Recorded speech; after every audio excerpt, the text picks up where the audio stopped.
Hello, hello. As always, it's always weird to start because no one's actually here, but somebody may be here. So if you're just joining us, welcome to Community Conversations. It's 7 p.m. on the East Coast, Tuesday, November 29th. Always like to give a couple minutes to let people get here, get settled. Hey, Dave Raven, good to see you. So if you are here, let's see here. Always say hello. Let us know where you're from, and gosh, I don't know. We usually start with a question, and last week was what were you thankful for? Um, favorite dish at a Chinese restaurant seems appropriate. So let us know. Favorite dish at a Chinese restaurant.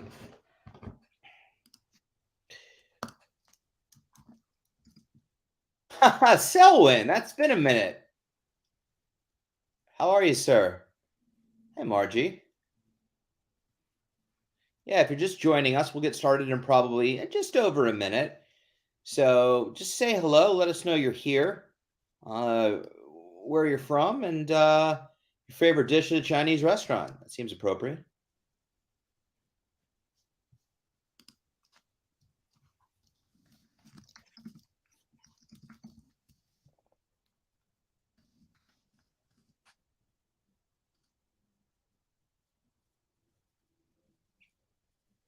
Hi, Chris. I think those are great things to be thankful for.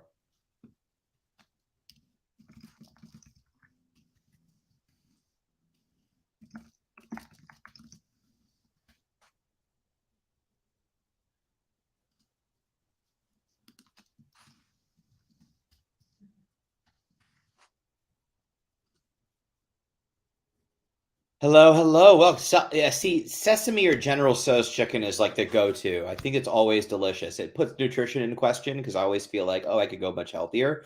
But I think without question, either one of those options is really, really solid. Newly from the Boston area. Hi, Amanda. Um, Margie, I'm so glad you're thankful. The groups that help you with your daughter. Love Lana in the house. It's been a minute. How are you? Hi, Deirdre. All right, so let's get partying. And hi, Underarm. How are you? Good to see you. Let me just close up some things here so we're not distracted. All right. So firstly, if you're just joining us, let us know you're here. Let us know where you're from and favorite dish at a Chinese restaurant. That's the question we're rolling with right now. Sweet and sour chicken is delicious. I always call those Chinese chicken nuggets, though. I mean, really, let's just call it like we see it. All right. So my name is Ethan. I'm a national advocate for the International OCD Foundation. And wait, what, Deirdre? Why? Okay, we'll discuss later or offline or over email, but this will be a discussion. I'm an international advocate for the International OCD Foundation, which simply means I have OCD and I don't stop talking about it. So this community conversation is intended to serve as educational content. It is not intended to replace therapy. For treatment-related questions, please be sure to work with your local provider or contact a local clinician. The International OCD Foundation is not a crisis hotline. If you are in crisis or you are ever feeling suicidal or unsafe, please go to your local emergency room, call 911 or the 988 Suicide Crisis Hotline by dialing 988. As always, we want to create as safe a space as possible.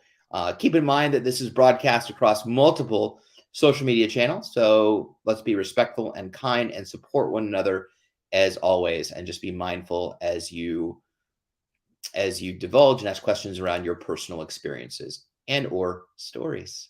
With that, after Thanksgiving, for those of us in the U.S., for those of you not in the U.S., I just hope you're thankful. Good to see you, Valencia. Any pizza would do it for me. All right, fair enough. I love pizza. It's always good. So how's everyone doing? Had a good Thanksgiving? Oh, my mother's on. That's always weird. I never know how to be like, Mom's here. Hi, Mom. So, all right. Well, Amanda has a question right off the bat. I was going to see how everyone was doing, but as always, feel free to load your questions in the comment thread, and we'll pull them up as we go. I can also weigh in on some things that are on my mind as well. But let's get to some questions. Maybe we can stay ahead of the questions today. Crab Rangoon, Well, fried rice is delicious. Crab rangoon is also delicious. And Hank, I think we would be very good friends at a Chinese restaurant. I totally dig all of those things. So Amanda at 7:04 p.m. asks, how do you keep going with exposures when you do one and your worst fear then comes true in real life and you know it's likely a coincidence, but OCD does not? This is such a great question.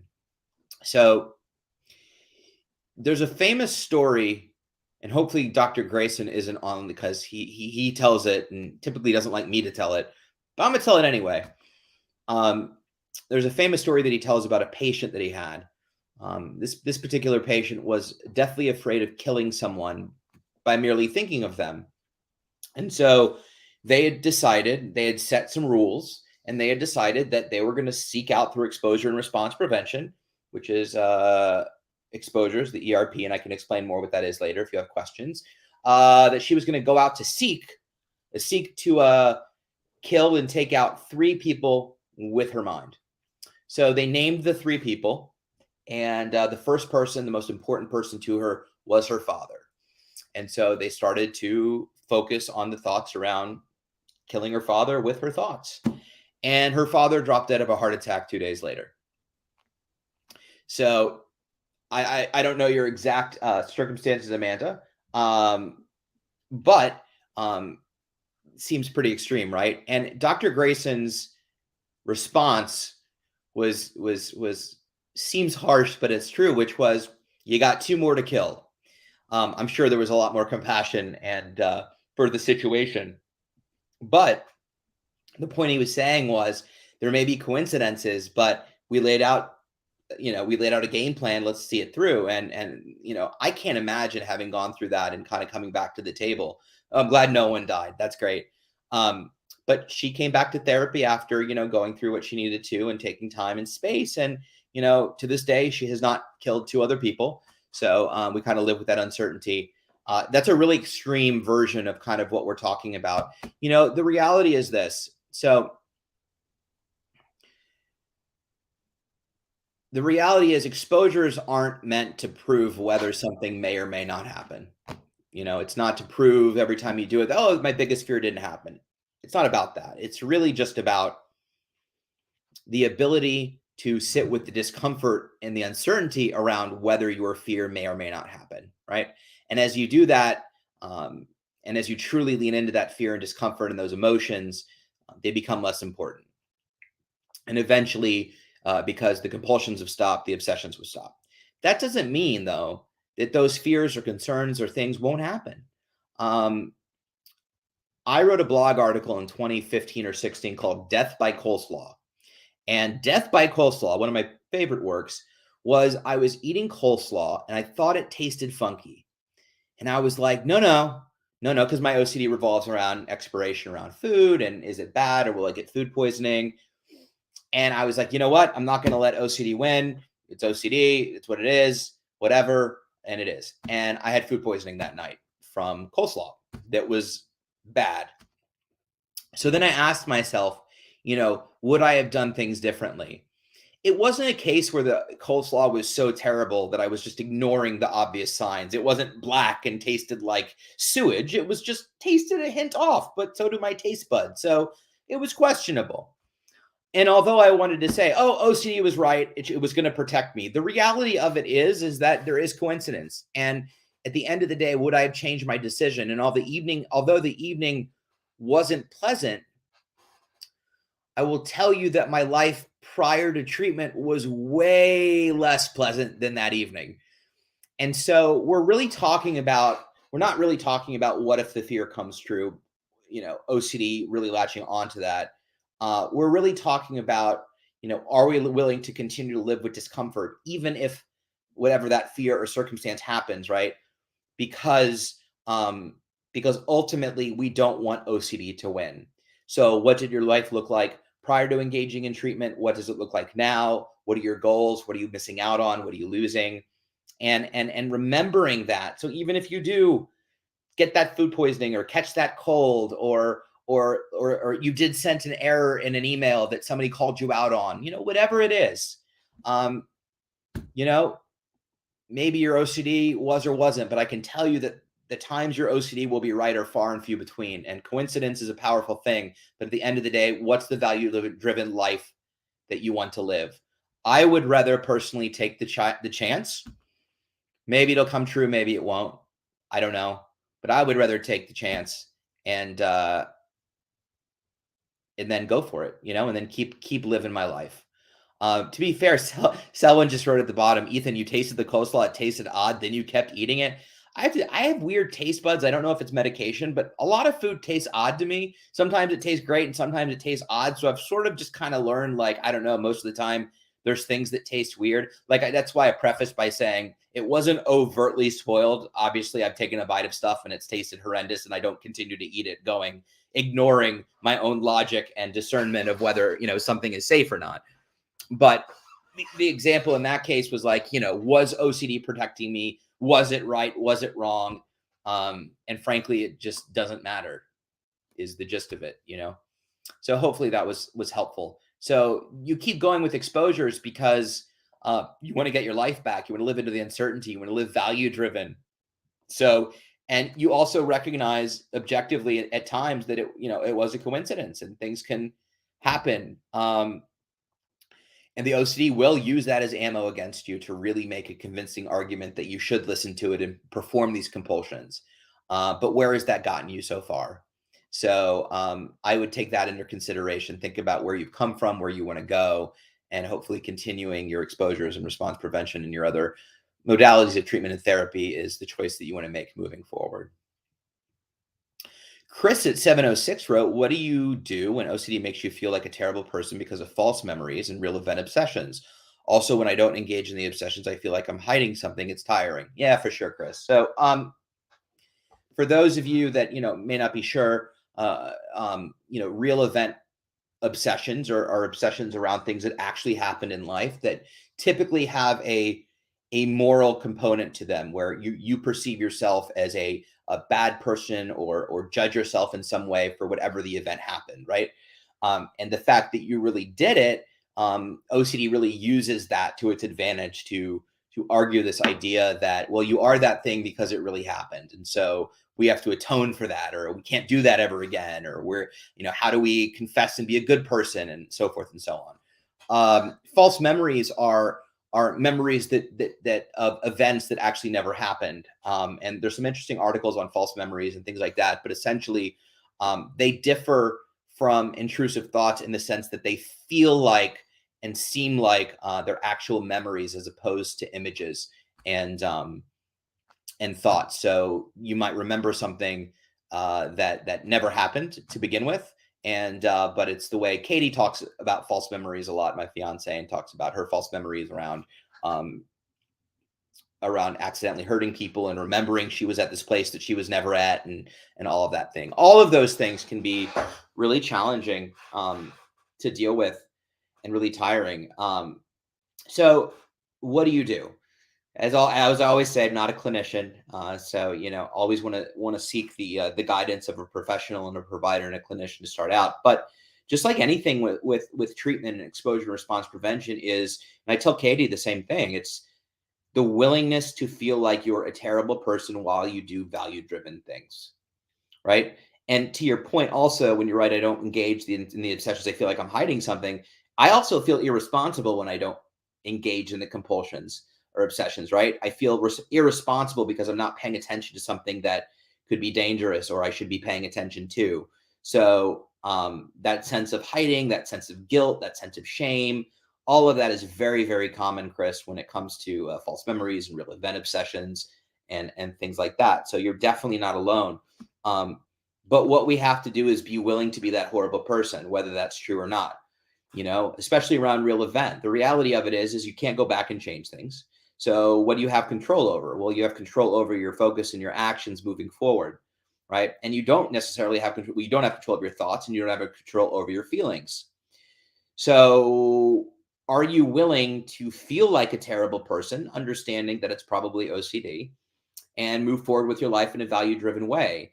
And the more you embrace this idea, as terrible as that is, and as uncomfortable as that is, and I always say this humbly because it's easier to say than do, for sure. you'll care less and less about that feeling. So there's something called emotional reasoning, where when you feel, right, we have the thought, whatever the obsessive thought is, and then if what follows is a feeling. And typically that feeling is anxiety or discomfort, but there's also this sense of realness. And when we associate that feeling with something being true, that's called emotional reasoning. That's why a lot of times in treatment, therapists will tell you try not to pay attention to your feelings. Feelings are valid. Nobody's saying that they're not valid, but when it comes to OCD, feelings can be very misleading. I like to call them a magician or an illusionist or a liar, because typically we have the thought, but if we feel it too, then the thought must be true. And so feelings can be very, very deceiving. So what you do is, are you willing to be a terrible person and put that out there, in regards to whatever your OCD is attached to? And by being willing to be that terrible person, yet move toward your values and live a value driven life and make decisions with attitude and strength and power and dive into uncertainty, and just embrace this fact. Yeah, I'm a terrible person. I did that thing back then. And you know what? I'm going to volunteer with homeless dogs and cats, and I'm gonna be a terrible person while I volunteer. I'm gonna be a terrible person while I'm a good friend to my friends, while I'm a good son or daughter or child to my parents, and a good significant other to my significant other. I'm gonna be a terrible person while I do all of those things. And over time, as you continue to just accept, yeah, I am that thing, and I'm going to do good moving forward, to do whatever I can do. Again, just like anything else, that repetition of it begins to chip away at this idea of what that even means, and that you care, and that feeling starts to dissipate, and then thought starts to dissipate, and you start to get relief. So, Chris, hopefully that gives you some insight into that. Um, Hank wrote, I had to do COVID exposures in residential, and then one day a room went on COVID lockdown. It was hard for me that day, but sometimes it's good to have real life situations happen. Let's lose your techniques. That's a great example. And that's the thing. And that's what I pointed out, is that exposures are not about proving that something isn't going to happen. If you're afraid of getting COVID, that's a valid fear, and nobody's telling you to lick doorknobs right now. Like, you may have done that in the past with OCD, but right now we're not suggesting that. The reality is, some things are magical thinking, and some things, for instance, if I don't brush my teeth a certain way, a train will crash in Europe. Probably is not going to happen. I could always make an association if there was a train crashing in Europe that, oh gosh, it's the way I brushed my teeth last night. But it's very different than like health anxiety, right? I have a headache. Well, am I being irresponsible because my headache could be a bleed or a brain tumor or an aneurysm? And shouldn't I go to the hospital to get it checked out? Because if I'm not, I could lose my life and I'm being irresponsible. There's a possibility, but there's also a possibility that if you walk in the street, you get hit by a car, or walk out in the rain and get hit by lightning. So it's all about like navigating these levels of uncertainty and risk assessment, right? Understanding what the percentages are. And I don't mean using this as a reassurance tactic, but understanding that probably won't get hit by a car. I know that I need to cross the street to do important things, so I'm going to take the risk. And if a car hits me, whatever, right? So you do the best you can with COVID. You listen to what the doctors are saying, what the experts are saying, wash your hands 20 seconds, social distancing at the time, masks. But no, it's no guarantee that you won't get it. And exposures, again, aren't to prove that you won't either. So I think that's a great example. And Hank continued, and see how things turn out. Then you can go and talk about it and see what you could do better and tweak things and see what will. I think that's great, Hank. Really well put. Underarm at 710 said, can you share your thoughts about the use of psilocybin for treatment? If you can't talk about that, can you share a perspective about listing OCD on job applications? Wow, that was a departure, huh? So I actually don't have, there's a number of clinical trials on psilocybin. For OCD, there's no hard research or data yet. I personally, although I am up to date on a number of different clinical trials around different modalities of the treatment of OCD under these things, I don't have a lot of experience with the psilocybin trials that are out there. And, as of right now, it is not considered a treatment for OCD. There isn't a lot of hard research or data. That's all being accumulated and aggregated. And I'm sure, there'll be data onto whether that is or isn't, in the next few years. So I don't have any experience. So unfortunately, I would share if I had some insight for you, but I don't. unfortunately. As far as listing OCD on job applications, that's a great question. I think that, you know, I think that there's, and this might just, you can agree or disagree. We've touched on this before. Um, there is not being stigmatized by OCD, and you should be able to talk about it openly and honestly and not be judged. But then there's also the reality of the world that we live in. And I think that there isn't a general answer of yes or no to this question, right? You have to determine whether that's a move for you that is beneficial or helpful or personal, whatever. Now, I would argue that, if OCD doesn't impair your job, then you don't need to say it. It doesn't define you. It's not your identity. You are not your OCD. And so, unless they're asking for, like, we're searching for someone with OCD, there isn't necessarily a reason to mention it. Now, if you feel like um, you're going to need special provisions and time and things like that, similar to school, then that might be a possibility. I would also, argue that, if OCD is really interfering with that much of your life at the time, is it the right time to be potentially looking at a new job and so forth and so on. So there's lots of things to determine. And also, putting on a job application is different than divulging it at work. If you already have a job and something spikes, or you're triggered, or you're struggling, right, you may experience a relapse and need to address that. So, on a job application, my default answer would probably be no, unless you feel that it's going to interfere in a major way. I can tell you that there's a lot of moral scrupulosity around, like, am I hiding something? Should I tell? I need to confess. I need to let people know of all the possibilities of what I may or may not do.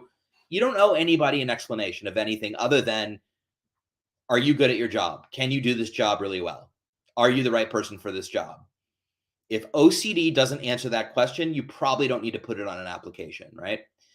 Now, if you're working and you're struggling and, it's starting to interfere with work and you need accommodations or things like that, then that's potentially a conversation for a boss or a manager. And you can definitely get insights and tips and tools and suggestions on how to start that conversation with them, so you can get the care and help that you need, and also keep your job, right? And there's lots of folks that have been in that position, and lots of folks that have navigated that position in a really healthy way. But I personally wouldn't put it on a job application, not because I'm embarrassed about it, but just because I don't understand, what relevance it would have or how it would benefit, how it would benefit me. So,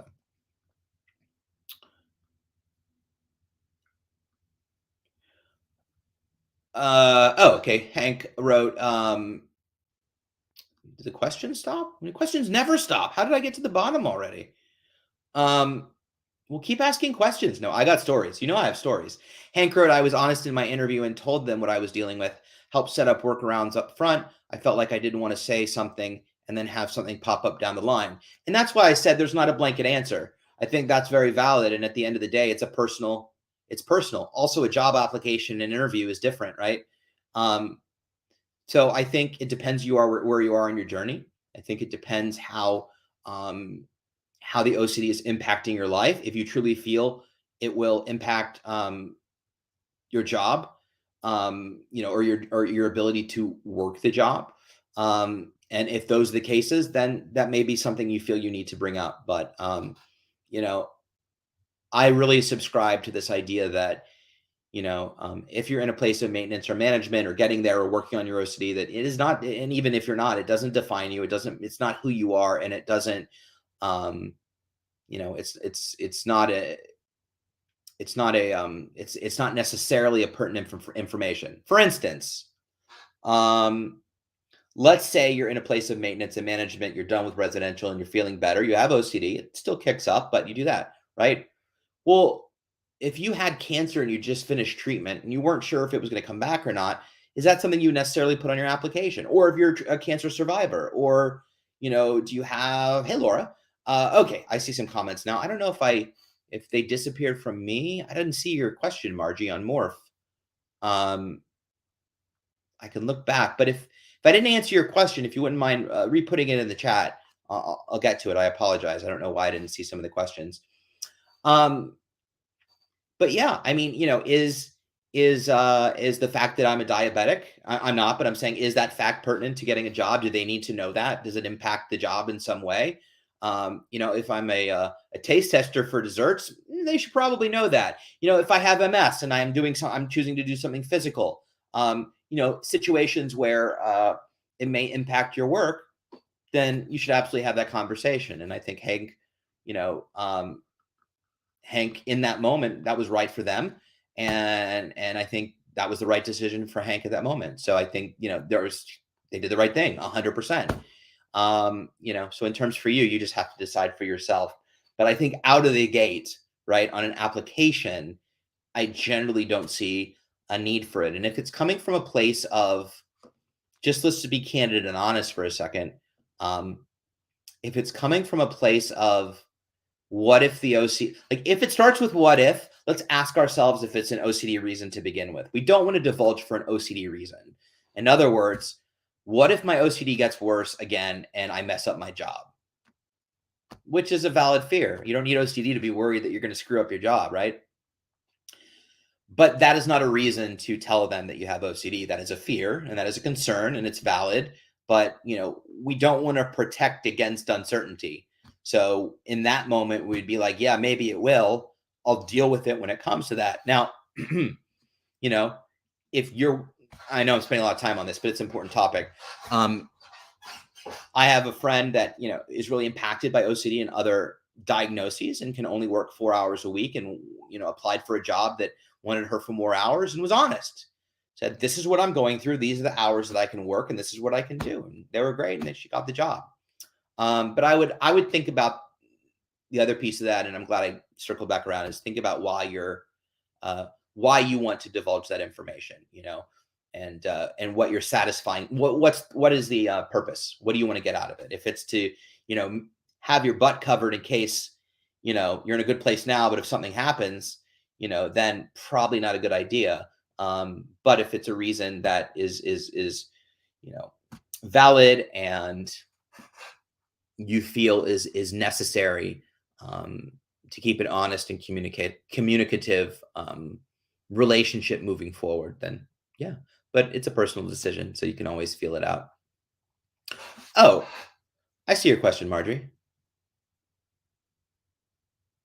So let's see here, Hank. So Margie asked, how often do OCD triggers morph? 7:12 p.m. It's a good question. I don't know that there's ever been a words. I really got to move this live stream to like 9:30 a.m. because I'm always so tired I can't form words. But we're doing the best we can.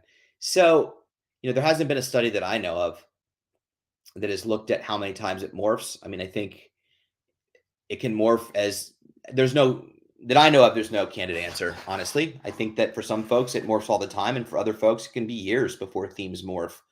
I look at my own experience. I can look at 3 distinct times where my OCD significantly morphed into a new theme.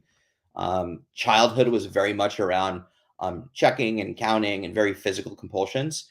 And then it very quickly shifted into health anxiety for me and fear around illness. And it stayed that way for 17 or 18 or 19 years. And of course, there's little dribs and drabs of things, but that was my primary theme. And then when I got really, really sick before sort of my hitting my bottom and getting life-changing treatment, it shifted into fear of self-harm, and the health anxiety completely disappeared.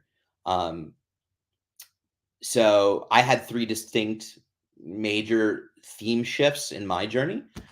And since then, since I've now going on 12 years, really experiencing significant relief from OCD, although you all know that I have my periods of time of struggle, and we're always open and honest about that. Most of it for me is around food contamination. If there's anything, I don't really, and a little bit of health anxiety since COVID has, popped up, and I let go of completely the self harm OCD. So yeah, So, it can shift as often or as infrequently as it's just unique to anybody. I'd be curious what anybody else thinks. But there's no rhyme or reason other than it just does what it does. OCD attacks the things we care about most, attacks our values. And so, and it's shifty and sneaky. So if you feel like you're getting it under control in one area, it will many times shift to another area to try to surprise you, which is why the secret to defeating OCD is the acceptance of uncertainty. And I'm talking about all uncertainty, right? Because it doesn't matter what your theme is, it has something to do with uncertainty. The discomfort and inability to cope with what if this did happen, what if this might happen, it did happen, and then what does it make me, and do people think this, and it all exists in the past, the future, and it really doesn't matter whether it's, and this is why a lot of people say OCD is OCD is OCD, and I say that too. Yes, the themes can be important for integrating treatment and community, but beyond that, we all have the same disorder. And so, looking at it from an uncertainty perspective, the reason you constantly hear me and Chris and Liz and other advocates talk about, like, once you've had treatment, you really have the skills and tools to manage OCD. It doesn't matter the theme, because it could be, well, what if I hit someone with my car? Well, am I willing to live with the possibility that I might have and go and keep driving? Okay, well, what if I accidentally stab my mother with the knife in the neck? All right, maybe I will. I don't know. I'm going to eat dinner though and keep. It's all about coping with uncertainty and understanding that you have a mental disorder, and that's okay. So that's where the treatment is really exciting, because it's not easy, but if you can really get a deep understanding of treatment and utilize it, then OCD can morph, OCD can shift. It doesn't mean that it isn't going to catch you by surprise. It doesn't mean that it's going to be less scary when it does. It doesn't mean that it isn't going to push you onto the roller coaster for a few laps, but you will have the wherewithal to jump off and then say, okay, here's what I need to do to put this back under control.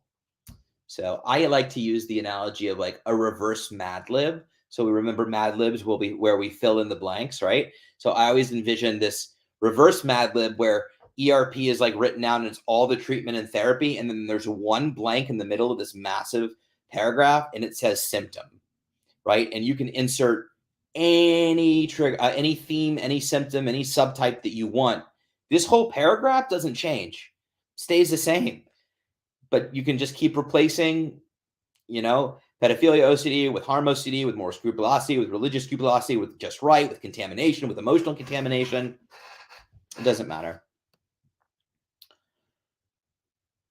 Underarm at 7:15 wrote, I'm doing well. My partner realized that my attempts at efficiency is my OCD and realized when I get super irritated at them when they don't do my way, they now don't feel bad for not doing it my way. My question to you, Underarm, and again, not a clinician, is with efficiency, do you enjoy doing things efficiently? If it's cleaning or organizing, so there's OCPD, which is obsessive compulsive personality disorder, in no way diagnosing or suggesting, but it kind of rings a little bit for me in the sense that individuals with OCPD actually enjoy doing the things that they do, whether it's organizing a cabinet or cleaning a desk, and when somebody messes with that, right, it really unnerves them and irritates them. The major differentiating factor between OCPD and OCD is this idea of enjoying the compulsion. We do not enjoy compulsions. We don't want to do compulsions. They suck, right? We don't want to wash our hands 500 times or pray for 7 hours or shower for 12. But for individuals that have elements of OCPD, engaging in the compulsions is enjoyable. And it's when somebody messes that up in some way that can be really irritating. So I'm just curious if that explains more of your own circumstances or not. Selwyn wrote, I would not mention it in a job application. Don't let your OCD define the job you don't even have yet. Great point. I mean, that's what I said. Don't let it define you. But yeah, you don't even have the job yet. So what are you doing? Selwyn, the Aussie, straight to the point. It's good to see you, Selwyn. It's been a quick minute. And hi, Laura. It's good to see you. Know of any support groups for parents of children with OCD or siblings with OCD for a child? I do actually. There's a great family support group. Um, Let me see if I can find the link. Chris Tronsden runs a family support group out of their OCD SoCal. In fact, I'm pretty sure it's advertised on the OCD SoCal affiliate. Uh, it's you can do it on Zoom. I'm just looking real quick. OCD SoCal family support group. Let's see here. OCD SoCal. Yeah, if you go to here, I'll put this link in the private chat so Amanda can repost in the in the public chat. But you can also reach out to Chris Tronston at the IOCDF, who runs that with his mother. It's a really great support group. There are also probably other resources, and if you want to email me at the end, I always give up my email. I can definitely connect you with other family support groups where you can support siblings, kids. There's some great resources. But off the top of my head, Chris Tronsden, who's lead advocate, runs a great support group with his mom that you can join via Zoom. So I just gave Amanda the link to post in the live thread. Thank you so much, and you can check it out there. But also send me and I'd be happy. Send me an email. I'd be happy to connect you with Chris as well. Laura wrote, "My whole family likes to judge my mental illness, severe OCD. Why is that?" I think a lot of people in this room can relate to that, Laura, and I'm sorry for that. I think that's crappy. And whether it's family or friends or just the general public, at the end of the day, it's lack of understanding and education and knowledge. And family is difficult to manage sometimes. And despite no matter how many times you try to talk to them about it, right? And it can be so stigmatizing and so hard, especially because they're your family and you want them to understand. So what can you do about it? Well, you'll hear me always talk about this idea of compassionate education. I always like to approach from a place of understanding and knowing that most people aren't trying to be mean or hurtful. They just don't get it, right? So how do we help them get it? And you can't come at it from a defensive place because that will just make them defensive and turn off. So you want to approach it with a sincere, compassionate approach of this is OCD, this is what it is, this is how it affects me. A lot of folks with family that doesn't understand or judges, they've tried to talk about it and they're just not getting it, and it can get frustrating, it can get angry and cause arguments. If that's your case, there's a couple approaches, ranging from do you feel like you have a good understanding of OCD and how it impacts your life, and being able to have that discussion with your family. If you've tried that and there's still a lot of judgment around, oh, you're being weak, or you could just choose not to do it, then I oftentimes can suggest, like, are you willing to read this article? Are you willing to watch this video? And you can show them, maybe it's a celebrity that's talked about OCD, that's opened up about it, and somebody that they relate to, or maybe it's a keynote speech or a video, or would you be willing to watch this with me? Maybe sometimes, it's so hard for parents or family to hear it from you as their child or family member as opposed to somebody else that isn't that. And sometimes it just takes that other voice to say, no, this is a real disorder. This is a mental disorder, and it can be, really disabling and really impair life function. And here's what can be done about it. And so sometimes it just requires another voice to really break through the noise and hit home. So, Laura, I'd maybe consider using some of those other strategies to see if you can help understand. If understanding just can't be attained, then at a certain point we do have to let go. And as much as we want our family to understand, it may not just be it may be possible, or it has to be on their own time when they're willing to really listen, and that can be uncomfortable too. But at the end of the day, as hard as this is, it's your life, and we would all want our family and people important to us to understand what we're going through. But if they don't, it doesn't change the fact that you want to live the big, beautiful life that you deserve. And so, that's what I would encourage you to do. Let's see. Oh, someone never heard morphing with OCD. Yeah, I mean, just switching subtypes, changing subtype, shifting, morphing. Um, Please explain the difference between mindfulness and overall awareness. Sheila at 7:29 p.m. Amanda, thank you. So that's a good question. I would maybe ask you to elaborate on what overall awareness is slash means. Um, Mindfulness is a really effective practice that utilizes being present in the present moment, right?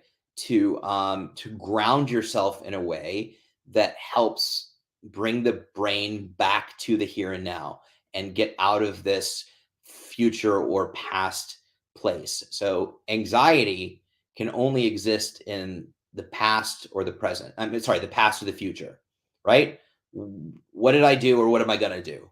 What just happened or what's going to happen?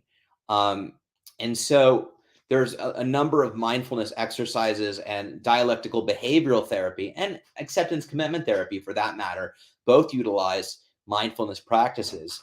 And it's all derived from Buddhism, actually, but in order to help ground ourselves in the here and now. So what is mindfulness really?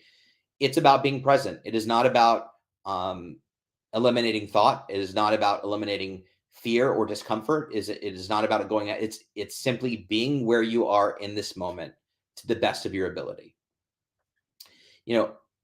Over awareness. I thought you said overall awareness. Over awareness in regards to OCD and anxiety is sort of like this scan and this alarm of trying to be. I see what you're saying. Okay.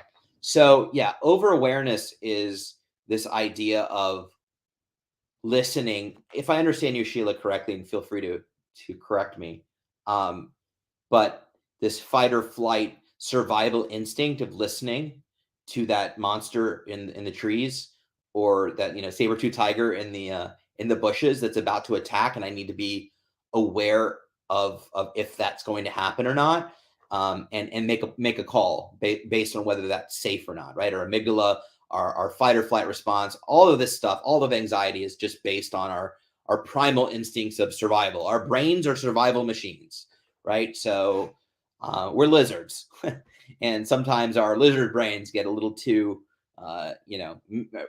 miswired, and that's where OCD kicks in. Mindfulness is very different than over awareness. Mindfulness is simply. I'll give you an example of what I just said. Mindfulness would be, let me close my eyes. I'm going to listen to the sounds around me without judgment, without assumption. I'm just going to be here right now. And I hear that noise, and I hear that noise. Oh, and it just got quiet. And there's that noise, and there's a smell in the air. Then I open my eyes and I see these colors. That's mindfulness. And there's a lot of really cool exercises, and mindfulness can be so helpful in anything from helping you come down. You don't want to use it as a you don't want to become compulsive about it, but help you come down from a heightened state of anxiety, or just becoming rooted and grounded. But over awareness can be anything from making sure that something isn't dangerous, to checking and scanning your body for issues, bumps, lumps, weird sensations, feelings, things like that. So, that's the most layman explanation I can give in terms of the difference between mindfulness and over awareness. But mindfulness is a really effective practice. It is not a treatment, is not considered a treatment, but it is definitely a tool that you can use in your bag of tricks. I use it all the time. I think mindfulness is really, really powerful. And, if you can sit there with your emotions and your feelings and your discomfort, again, it's not about getting rid of. If I'm feeling miserable, it's about being present and feeling miserable, right? And just being okay with that in that moment, wherever you are. And if you struggle with being mindful, and it's very hard, especially when you're in the midst of OCD, obsessions, compulsions, rumination, whatever it is, then your goal should be, how many times can I come back to the present? So, at the end of the day, if you're like, oh, I was in my head so much, I'm like, yeah, but how many times did you sort of come back to here now? Oh, probably 1,000 times. Okay, well, that's a huge win. Thoughts take us away anyway. That's our natural. Meditation isn't about the elimination of thoughts. It's about how present can I be in this moment, and when a thought takes me away, can I realize it and come back? So mindfulness is a really fantastic tool that you can put in your arsenal to manage, to help manage at least OCD and anxiety, and And you don't need mental illness for mindfulness to be just a wonderful practice in life. I see Marjorie. I see that you're talking about just different morphing things. Did you say your daughter? My daughter. Okay, for contamination and then rabies, and yeah, that's very common. It's very common for it to jump. It can jump every day, every minute. I mean, it can fire as much as the brain has thoughts. So it's not. But what should be reassuring to you in that is, again, we're not treating the symptom. We're treating the OCD.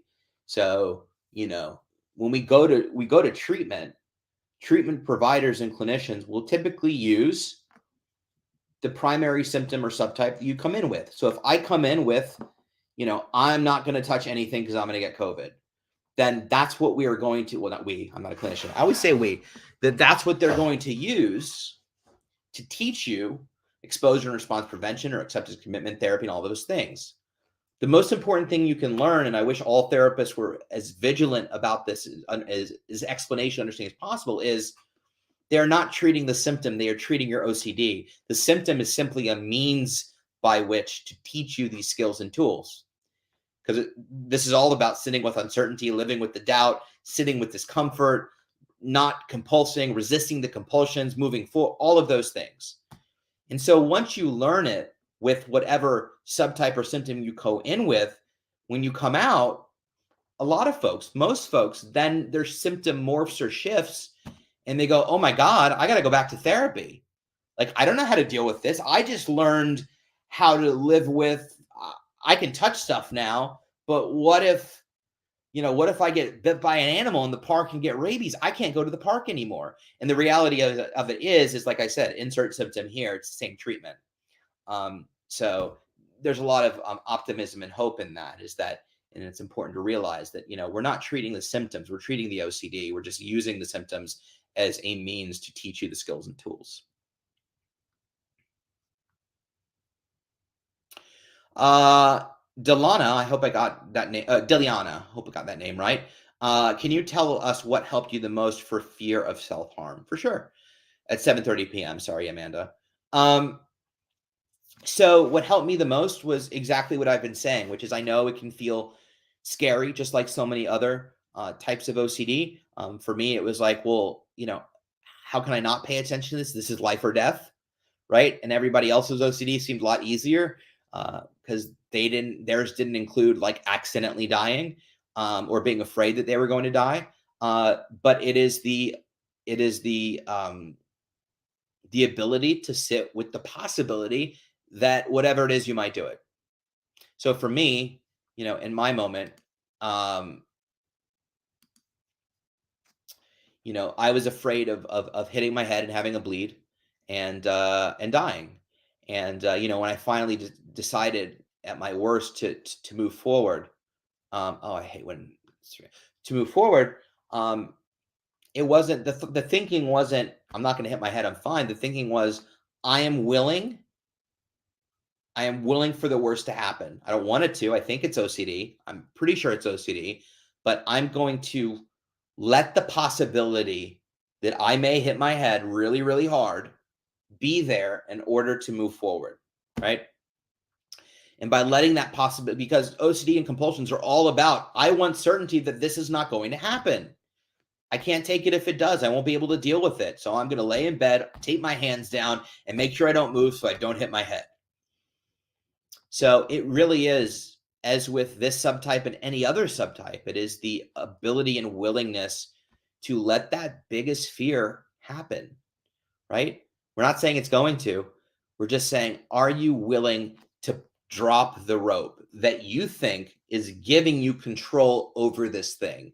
Because in reality, we don't have control over it. I've said this before, and I'll say it every time we do a stream. The crazy thing is we have so little control and certainty over everything. But with OCD, what is certain is if you continue to compulse, your OCD will get worse. Certain. Absolute certainty.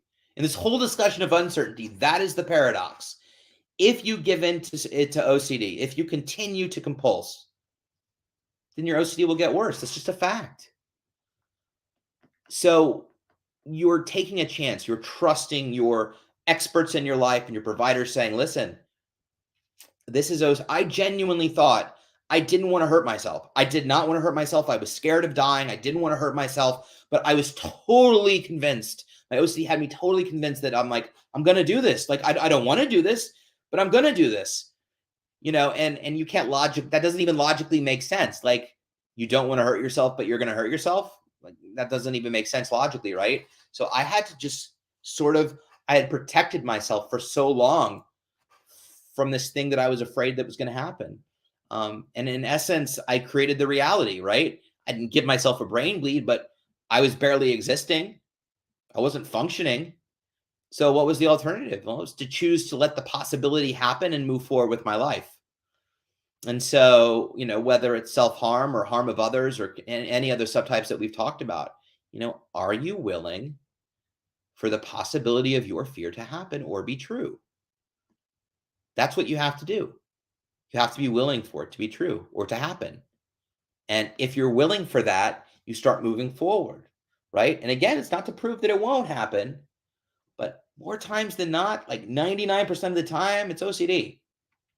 And, not to reassure, but if we have a diagnosis of OCD, we're working with a professional and an expert, a clinician, and, we have a firm understanding of what's going on, and there are no other, symptoms, or, there's no other diagnoses or, things like that. Then it's all about radical faith. It's all about taking that step off the cliff, not being able to see the bottom, and trusting that what we're all telling you is true. So that's what helped me. And I was tired of just existing. I was going to die, literally going to die, if I continued listening to my OCD. And for those of you that know my story, know that circumstance, that truth. So, and I didn't want to die. That was my whole point. I didn't get out of bed because I was scared of dying, but I wasn't living. So, so what was I losing? Everything. So, at that point, I was just like, well, I'm going to walk through the fire, and I'm either going to get burned or I'm going to get singed, but move through and have, a chance at a really big, beautiful, full life. So, Laura wrote, is there a stigma for severe OCD? First of all, I want to kind of rethink this idea of severe OCD, right? OCD, there's different, severities of it, but OCD is miserable and it's shitty, and it just is. So I think, if you're struggling with OCD, it sucks for sure. And people test higher or lower on the Y-box scale, which is the sort of gold standard to determine where your OC is at. But frankly, OCD is stigmatized. It has, the severity has nothing to do with it. And all mental illness and mental health is stigmatized, right? So we're trying to have this really big conversation about mental illness and opening up a dialogue where it's the brain in a mental health capacity is just as important as the physical body. And these diseases and disorder are no different than cancer or diabetes or muscular dystrophy or multiple sclerosis. And it's this whole, well, you can't see it on an X-ray, so does it? So I think that there's a lot of stigma, obviously, around all mental illness. OCD is unique in the sense that it is really the only diagnosis in mental illness that the term is used every day in people's vernacular. No one else goes around saying, God, I am so major depressive today, or I am so cancer today, or I'm so diabetes today. But you hear all the time, I'm so OCD. I think OCD is in a unique position of stigmatization just because people associate it with, with being neat, being clean, being organized, and seeing it as a skill, as a superpower, as a cool quirk, which obviously isn't helped by the media, which also portrays it as that, both in fictional and in the news and reality TV and all that stuff. So, we're trying to scream at the top of our lungs to help people understand what OCD is, and that you can't be a little OCD. It's like being a little dead. You either have OCD or you don't. You can have obsessions and you can have compulsions. Doesn't mean you're OCD. Well, you're not. It doesn't mean that you have OCD. So, there's 100% stigma around it. I would like to believe that it's decreasing. I really think it is. I think we're making a dent into it. There's still an exorbitant amount of time between diagnosis and treatment. When I was, by the time I got treatment, it took 17 years, which is the average. I think it's 10 to 14 now, which is fucking horrible. I've never cursed so much in the live stream. I don't know why I'm cursing today, but oh well. Hopefully you're offended and I'll have to live with that. 10 to 14 is awful. A year is awful. You know, if you go to the doctor and say you have a foot problem, you get a referral to a podiatrist. You don't wait 6 years to find a foot doctor. You know, OCD and any mental illness should be no different. And we're definitely making large strides. The IOCDF is doing incredible work, and I won't shut up about it. So, yeah, there's a lot of stigma around OCD and mental illness in general, for sure. But I think we're doing good work to neutralize that as best we can. Sheila wrote hyper awareness. Okay, that's what I gathered. So I think I touched on some of what you were getting at. Real quick, just to piggyback on Diliana's question about self-harm at 7:49 p.m. My son is worried that he may commit suicide, the possibility of it, but does not want to do it. So, I mean, the first thing and foremost is make sure that there's a clear diagnosis, make sure that there's a doctor's care or a clinician's care, and make sure there's truly not a danger to self, right? That's number one. In my own personal experience, I was terrified of completing suicide or attempting suicide, but I was also afraid that I would accidentally do it. I went to a therapist. My fear was health anxiety, and I went to a therapist. And this was when I was at my worst, before I had found proper treatment. And I went to, again, my 11th or 12th therapist. And he knew I was depressed, and he was assessing me for suicide. And he said, you know, do you have any thoughts about taking your life? And I was like, no, I don't want to. He goes, well, are you impulsive? You know, for instance, and I said, what do you mean? He's like, well, for instance, would you be taking your pills and just suddenly decide to swallow the whole bottle? And I'm like, no, I just said I don't want to take my life. And then I got in the car and went, oh my God, what if I accidentally swallowed the whole bottle? My entire theme changed to self-harm. It's actually really fast. I mean, I'm not even lying when I tell you, and if you know my story, I'd taken my temperature hundreds of times a day for 17 years. Checking my temperature, worried I was sick, I had a fever, I had X disease. No one could get me to stop taking my temperature. And I didn't have proper treatment, but every talk therapist that I went to, no one could get me to stop. I carried thermometers around with me. The minute I had that thought, stop taking my temperature. In fact, I've never taken it again unless I've gone to the doctor. It's been 12 years. Because suddenly, who cares about a fever if I'm going to die? Why do I sound like Jason Alexander right now? Anyway, I just think that's unbelievable that literally, you know, it's as miserable as OCD is. I think that's just so fascinating that no matter what anybody did, not the right treatment, right? I couldn't stop taking my temperature. I wouldn't stop taking my temperature as a choice. But the minute, so my point in that is I very much had that fear that I was accidentally going to attempt and or complete suicide, but very much didn't want to. And that can be difficult for some therapists because there's some ethical grayness around, you know, if you're saying, well, I'm afraid I'm going to hurt myself, well, then I need to send you and make, you know, send you away and get that looked at. And so have a very clear understanding that what we're dealing with is OCD, and trusting that it's OCD by a professional or two professionals, right?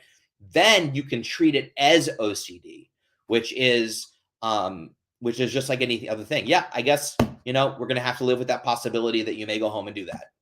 Sorry, you know, that kind of thing, which sounds really hardcore. But it's what my therapist did. And my mom just wrote, that is so true. I saw and lived it with Ethan. So, and that was very much my own exposures, was like, you know, how are you going to do it? And there's pictures of me from ERP, like laying there with pills all over my face. Like they took pictures of my body and stuff as an exposure. If you're new to this, I'm probably just scared the crap out of you. But it's effective. And I know it is scary, but hopefully, Diliana, you know, education is just as important. Hopefully you're involved in treatment, you're involved in therapy, there's exposure response prevention, acceptance commitment there, all that's happening. If there's things you don't understand, be involved, ask questions.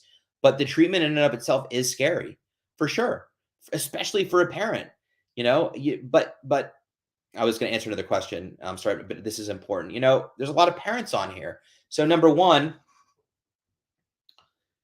doing the hard thing is counterintuitive to parenting, right? You feel your job as a parent is to make sure that my child doesn't hurt, doesn't experience pain, that is comfortable and happy and successful. And, saying everything is going to be okay is the worst thing you can do for OCD. Hey, Chad, good to see you. Looks like you had fun at Disney on the Disney cruise, by the way. Super jealous. Anyway, I digress. Um, so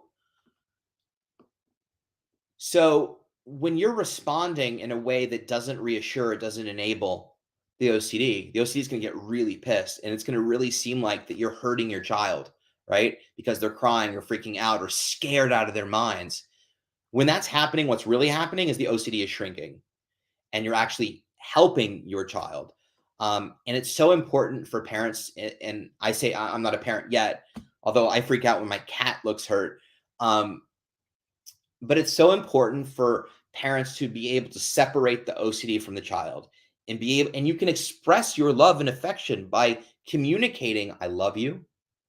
I don't want to make you sicker. And so I'm not going to reassure you, enable you, perform this compulsion, whatever it is, because this is what Dr. So-and-so, whoever we're working with said so. So I want you to know I love you. I'm here. And we're just going to have to be really uncomfortable together. And as parents, as a parent, of somebody with OCD, you have to learn to live with and sit with your discomfort just as much as the individual with OCD. I mean, my mom's on here and we don't have time, but the stuff that she had to go through and learn. I mean, my parents parented my OCD. My parents were married to my OCD, not each other, right? They had to learn an entirely new way of relating to me and relating to themselves. Thank you, Beth. Yeah, Beth brought up my 2014 keynote speech. We can I'll have Amanda, if you just grab Ethan, if you want to grab that link, Amanda, you can just Google Ethan Smith keynote and it'll come up. Be prepared to cry. Thank you, Beth. My goal was to make you cry for sure. So with that, we are over time. If I didn't get to your question, stay tuned. I'll give my email out at the end of the live stream.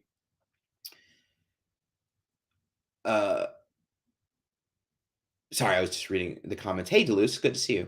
So with all of that, I want to thank the IOCDF and our awesome new social media guru, Amanda, behind the scenes for keeping the lights on. So tomorrow, 12 p.m. Eastern, 9 a.m., you can join Dr. Liz and Chris for Ask the Experts. You can ask questions in real time of Liz and Chris. They're both experts and professionals. You can also ask Chris about his support group as well. He'd be happy to give you information about it. I saw that Anne commented up above that she thought Chris and his mother Liz's support group is really, really good, and it is. I've guest spoken there before. Thank you, Amanda, for putting the link to my keynote on there. Really appreciate it.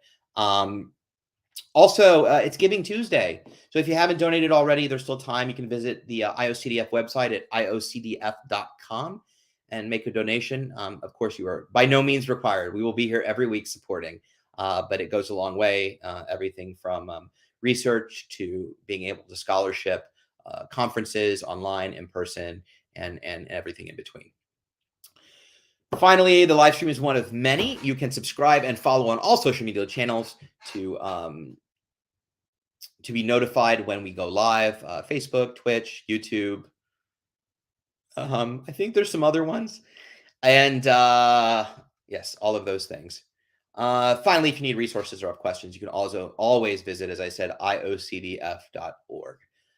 Finally, my email address. If you want to reach out to me personally, if you have questions, comments, if you disagreed with everything I said, you can email me at justethan@iocdf.org. Thank you, Amanda. I appreciate that. I'm the only one that sees that email. No one else sees that email. I know I owe you a Deleuze, a Discord invite. I'm on it, I promise. So you can email me there, ask me questions, topics, whatever you want. I'll make sure to get back to you for sure. And next week is a town hall, actually. It'll be myself. It'll be Kyle King, who does the Research Roundtable, and two awesome IOCDF advocates, Melanie and Hannah. And we'll be talking OCD in the holidays, which is one of my favorite topics because around this time, it can be really difficult. There are expectations and people expect things of you, and, managing your own OCD, and, it's supposed to be the happiest time of the year. So what does that look like to manage, and what are best ways to approach it as we enter into the holiday season? So you can definitely join us next week, Tuesday. I think it's December 6th at 7 p.m. Eastern. So with that, thank you so much for spending your Tuesday evening with us. Have a wonderful evening. Stay safe, stay vigilant, feel the feels. Don't let OCD off the hook. And we'll see you in 1 week. Tune in tomorrow, too, to see Liz and Chris. Have a good night.